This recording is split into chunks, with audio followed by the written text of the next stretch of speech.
Hello degenerates and welcome back to another video review. This time I think this is going to be the first TV series that I look at here. One that we're going to be talking about is Serial Experiments Lain. It's a 13 episode anime that came out in '98 and has been a highly influential series, particularly more in the science fiction field and with portraying the internet. I recently did watch the entire thing yesterday. And this was my second time going through it. The first time that I went through it, I was a sophomore in college. So it had been about like 5 to 6 years ago that I last saw this. And it was really nice going back and watching this again. I did check my anime list out before. And when I first watched it, I gave it an 8. And then after this time of watching it, I actually bumped it up even more to a 9. Definitely, there's a couple of things I want to cover here on my thoughts about everything exactly, but if you wanted to know the score number, that's what it is. For me, it is a 9 out of 10 series. Out of all the animes out there, this is easily one of the ones that has held up the best, and I feel like has only gotten more relevant with time. Once again, as I mentioned before, a lot of it does revolve around internet culture and just like the way that it would develop. So, back when this came out in '98, the internet was not what it is currently. When you go back and you watch this, when they show the internet, there they call it the Wired, but same exact thing. It's got the very '90s aesthetic to it, and it'll probably call you back to the old days. And it focuses around this girl by the name of Lain. And pretty much you're sort of unraveling a mystery of who she is exactly and what's exactly going on in her world. While you could talk about spoilers in this show and you just be kind of confused by everything that'd be saying, I think it's a lot better that you experience it yourself and not know what happens, especially with the way that the whole thing kind of starts off. Some things I'll definitely say immediately about the show. It is not a show for everybody.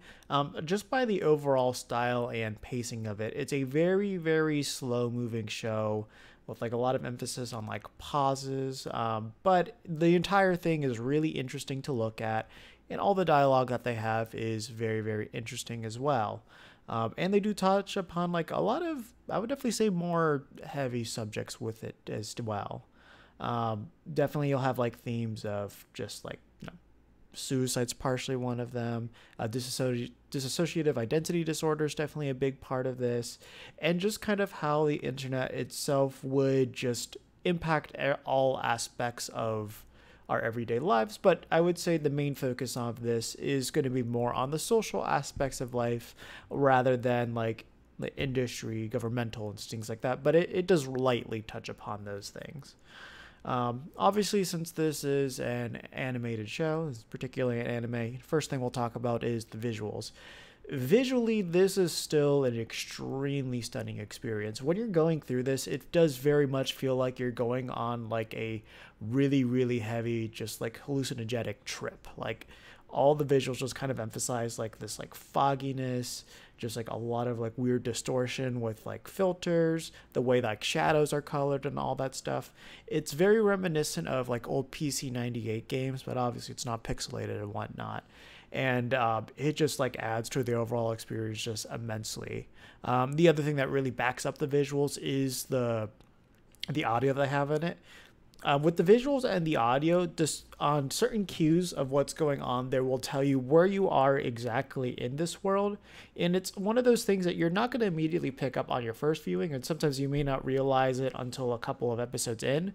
But definitely because of like the variety of details that are hidden in between like each and every single shot, and even with like the sound effects and the music that they use themselves, it definitely adds a lot of rewatchability to this, just because like, while there are some concrete things that happen in this show, there's definitely a lot of things that happen in the abstract and are very much open to your own interpretation. So one person watching this might come away with something completely different from what you've watched, from what you took out of it. And that's another thing that makes analyzing the show and discussing the various elements that happen in it just to be one of the more interesting ones that you can just go in and dissect. On that note, visuals, definitely I think one of the best things. Animation quality wise, there's a lot of really interesting things that happen, but it's it's still a 90s anime where a lot of motions are definitely a bit more on the choppy side of things, outside of some moments where you can definitely tell they put a lot more budget and emphasis on the movements.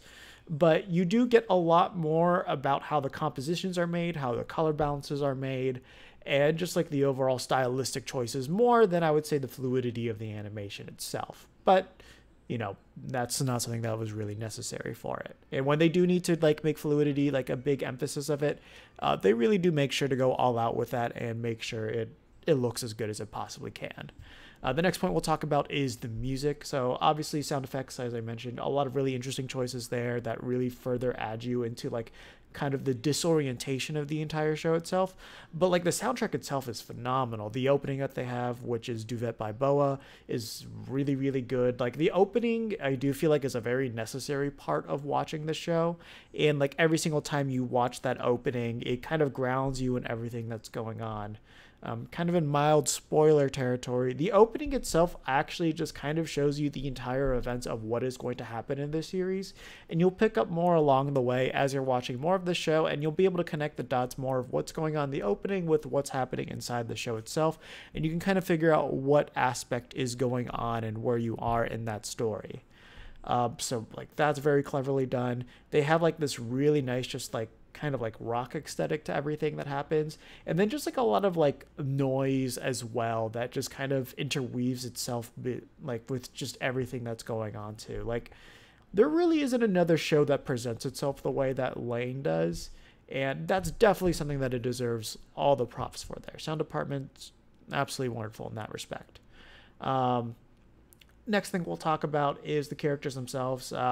If you can't tell, like there is just like a big deep dive in the character of who Lain is, and then there's a couple other ones. There's her family, so you have her sister, the father and the mother, and then her best friend Arisu, and like this group of just like these three little kids that just kind of do back and forth with her every now and then, which kind of tell her more about the different technology that's going on in this world.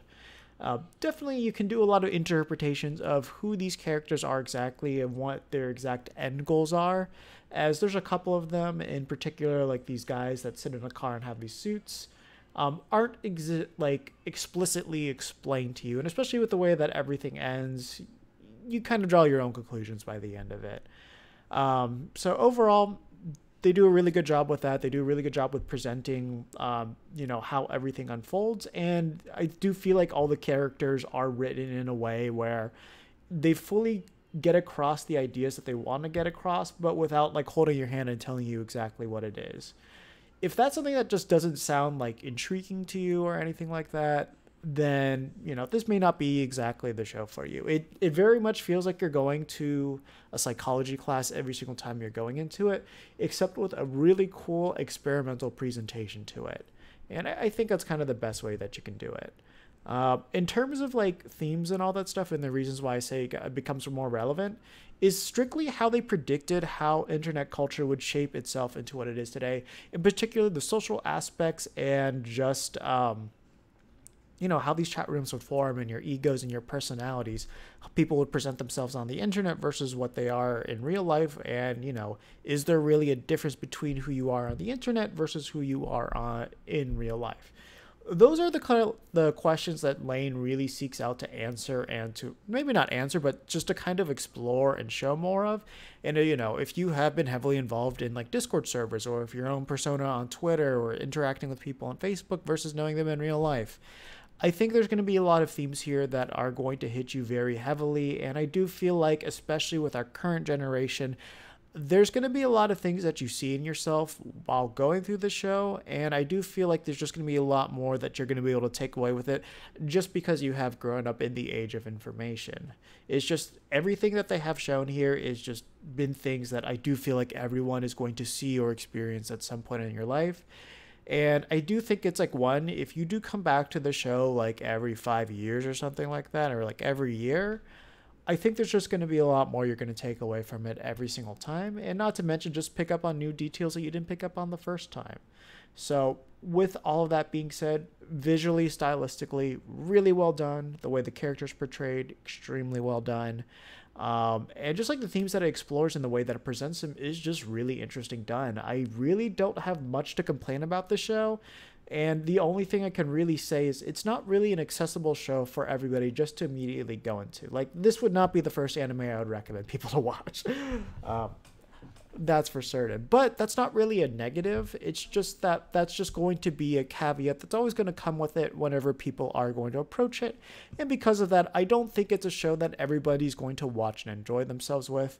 However, I think anybody that does go into watching this will come away with something by the end of watching an episode or going through the whole thing through. So with that said, I highly recommend this show for whoever you are. Even if you don't think you'll like it, I would still say give it a shot, just in case you find yourself getting engrossed in it.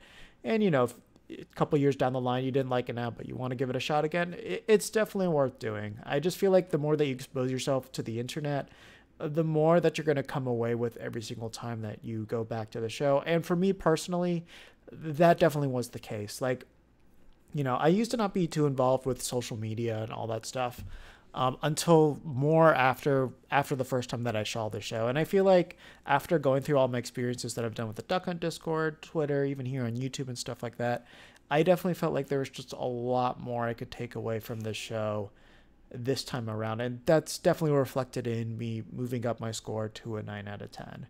So with all of that being said, yeah, go check this out. So let me know in the comments below. Have you guys seen this show or have you not seen this show? If you haven't, did this review get you interested in watching it? Definitely, if you do want to discuss this show, I would be more than happy to do it down in the comments below. So let me know there. What did you think of it? Did you give it a score? Did you not like it? Did you think it wasn't approachable? Do you like the soundtrack? That's a really hard thing not to like. Just let me know all your thoughts on this. I will probably be doing a lot more media coverage, especially if we're going to not have a lot more review set critiques coming along the way, just because it seems like people have kind of slowed down with playing online. And if that's the case, I will probably be doing more of these just because there are a lot of shows that I have watched and that I'm continuing to watch. And, this is a channel that's very much not just only focused on Smash. It's just going to be focused on anything that interests me. It's in the bio. So I'm very much committed to continuing that effort of this channel. So you only see these things grow from here. So with that said, thank you guys for staying tuned to the end. Don't forget, check out the Duck Hunt Discord store if you want to check out those awesome masks that I showed off in my last video. Keep in mind the next Duck Hunt video is going to be the advanced guide, the advanced tips for Duck Hunt players out there, so look forward to that.